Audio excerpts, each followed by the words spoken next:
It is time for us to speak about that which goes bump in the night. You must learn about the undead. Or at least ghouls, skeletons, and zombies. New adventures down the doobly-doo. Go and grab it. If you use it, awesome, cool. We're going to talk about it. So we've got a new dungeon here. This is connected to our Alderman quest from the village, but ideally I've made it so that you can just drop it in wherever you want. You just need a tomb because players need a tomb. Oh God, you discovered an abandoned tomb and I didn't prep. Oh, here you go.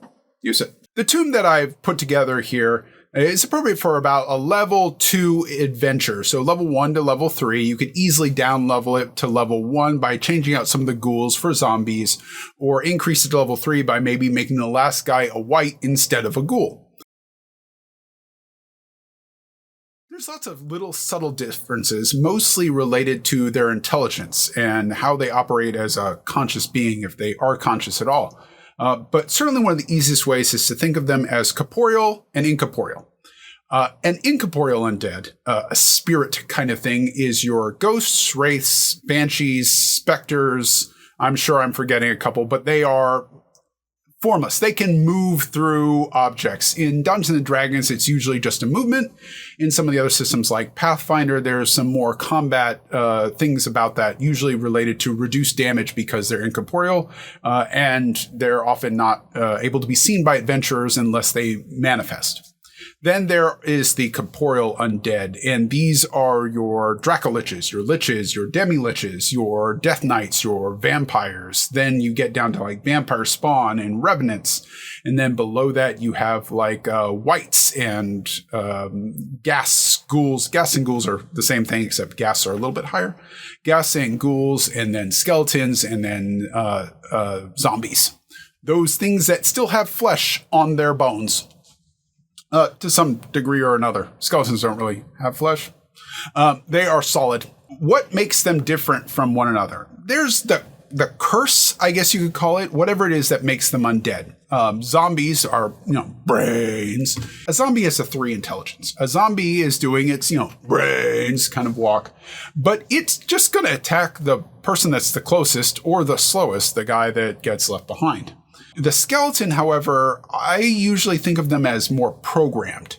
They were summoned by whatever evil cleric or necromancer might have put them there, and the necromancer or cleric said, guard this thing. And they're basically like crappy old school AI from old school video games. All right, I'm going to guard here, and whoever comes up, I'm going to attack. They understand tactics like I'm going to shoot the cleric. They might be intelligent enough to identify, that thing feels holy, I should kill that first, or maybe the wizard. But they're not going to try to retreat. They're not going to try to bottleneck. They're not going to, as I said, try to flank. If they do those things, it just happened. It's not something they're going to be specifically gearing for. Then there's the level up, which is the ghouls. Now you're getting to intelligent undead. The ghoul has an intelligence of 8, whereas the skeleton was a 6. Now we're starting to think about someone that I could have a conversation with. Now it's certainly going to involve a lot of threats about me being meat and food. Like if you follow the village adventure somewhere up here, there's a ghoul in that town and he's a fresh ghoul. So he's just starting to get that craving for meat, food, whatever. I need to shove something in my mouth. I need to eat. Where he might be able to resist that long enough to get the adventurers to leave. And then he's going to go try to find some food, which may be a pig. It may be a horse. It may be another villager. It may just be corpses. I could very easily see this guy in a pig trough, just shoveling mud into his face. In current Dungeons & Dragons, the lore says that they were created by Orcus. You can use that if you want. You can also toss it out and just do whatever you like. In old school Dungeons & Dragons, it was that you ate necromantic flesh. You ate a dead thing, and that's how you became a ghoul. So it was just a spontaneous kind of change that happened. Whatever you like. There's plenty of reasons in lots of folklore about how one might become a ghoul. For our purposes, we're going to go with that this is some sort of a curse placed upon them that they get eternal life, but in return, they have eternal hunger. Not unlike my beagles. We'll express that in conversation where he's having trouble restraining himself from biting anyone. She might be willing to talk, but as soon as they turn their back, they're going to jump on them. And once they're in combat, I wouldn't imagine a ghoul retreating the way I might a Death Knight, a Lich, or a Draco Lich, because they can't control that. Now, maybe the Ghast can, the Ghast being that leveled up ghoul, maybe they can restrain that hunger long enough to exercise some self-preservation. The zombie and skeletons don't really care, to me, if they die. They're automatons, they've been animated. The ghoul still has some self-preservation. They may or may not be able to control that, but they're aware that they died once. They have another life. Ostensibly, that's why they promised their soul to whatever dark power they promised it to. And now they are living undeath. And while they are shoveling, pig slop into their mouth, they don't want to die. That's how much these things did not want to die. They were willing to deal with being hungry forever. There's another undead that I want to talk about here because I use them with my adventure with my players. I pulled them out for a very specific reason, replace them with the Ghast. That is the Wight. I had the Wight as the final boss instead of the Ghast. That is because of the damage vulnerabilities, damage immunities of different creatures. The Wight has damage resistance against piercing, slashing, and bludgeoning non-magical or non-silvered weapons. If you did not give them a magic weapon in the very first adventure with the goblin, or they didn't somehow acquire one a different way, then they are at a huge disadvantage against the Wight.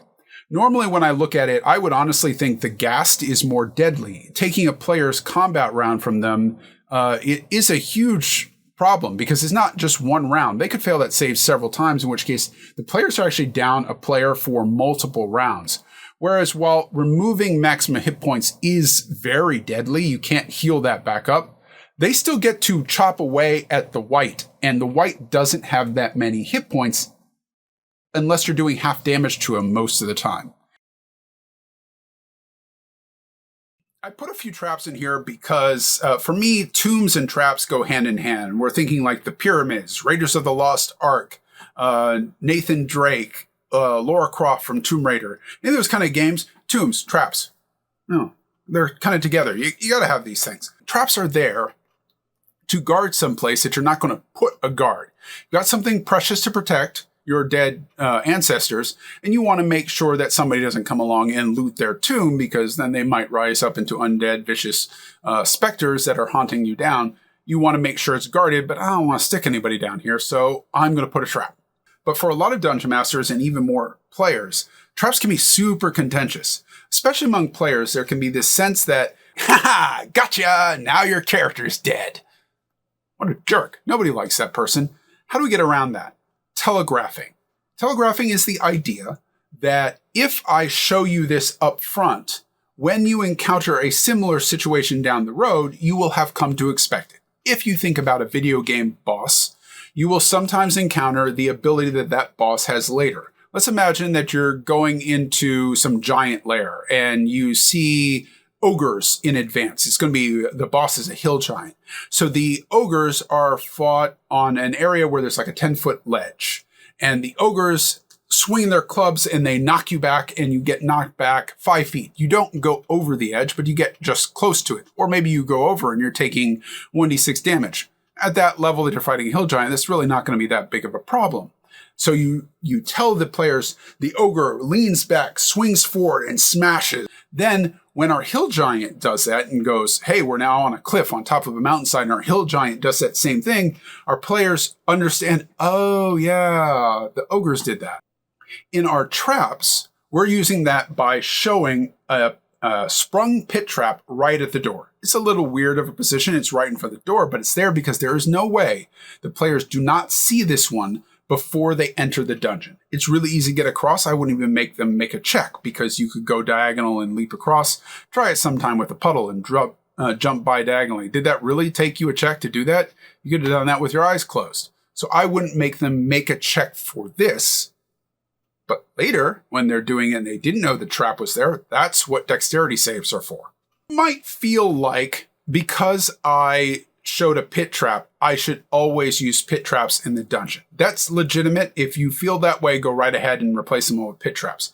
I personally think I don't want to show all my cards. I want to say, look, traps in this dungeon. Just to be clear, traps. You saw it up front. It's there. Cool. We're good, right? You're going to check these things. After that, it's the player's problem. If you did not roll perception or investigation checks, kind of your problem. I told you they were here. If your dice don't like you very much, also not exactly my problem. That's part of the fun of the dungeon. We don't want just the trap to just be there. Let's imagine a trap on a door that sprays acid in your face when the rogue tries to pick the lock. Tries to pick the lock, goes, oh no, I didn't see the trap. Now I'm covered in acid. Okay, he takes 1d6 acid damage. That's no more than an inconvenience. So we need to tie this to something else. Either we need a time trap, like, the mummy's door closing in the room, or the Star Wars trash compactor, something like that, where it's like, well, if you don't get out of it soon, you're dead. Or we tie it to our encounter. Let's take that room in the middle of our map. I didn't put an acid trap there, but I could have. That's the room where the ghouls are feeding on the corpse, and the players come in and the ghouls don't immediately notice them. So they might sneak past the ghouls, and then they get to the door on the far side. The rogue tries to pick the lock, but he doesn't notice the trap is there. So the trap sprays acid in his face. Does he shout out? I'd give him maybe a constitution save to say whether he makes the check or not. 10 plus the damage that the acid did. If you make the save, you manage to grit your teeth and stay quiet enough that the ghouls don't hear you.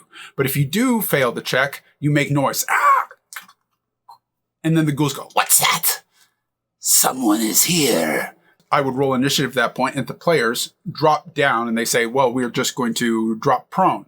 Okay, then you have this disadvantage for the ghouls to spot you because you're not a high profile. You're down against the ground. That's why people drop to the ground when they're hiding and they're trying to be special forces going up. Maybe someone thinks really quick and throws a rock across the side of the room, and that would be like a charisma, a deception check to see if you can fake the ghouls into thinking it's somewhere else and the ghouls leave. So they might still get away with it. But then our trap did something more than just, 6 damage. This is a lot of experience for these adventurers. They're going to come out of this being like level 3 or 4. That's true if they try to clear the entire dungeon. It is designed with some loopbacks because I like dungeons where there's not a predefined path and you can kind of enter into different areas from different things. It's a tomb, so I can't really do what I did with the goblin because you wouldn't design a tomb that's supposed to protect whoever it was that is the founder of your family and say, yeah, but there's 4 entrances in this place.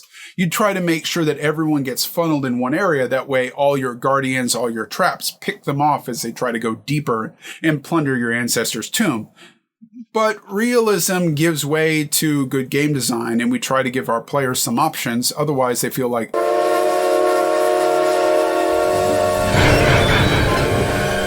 we're not expecting our players to clear the entire dungeon. We're expecting them to have 5 encounters, and that includes the traps, unlocking doors, looting treasure, finding secret places.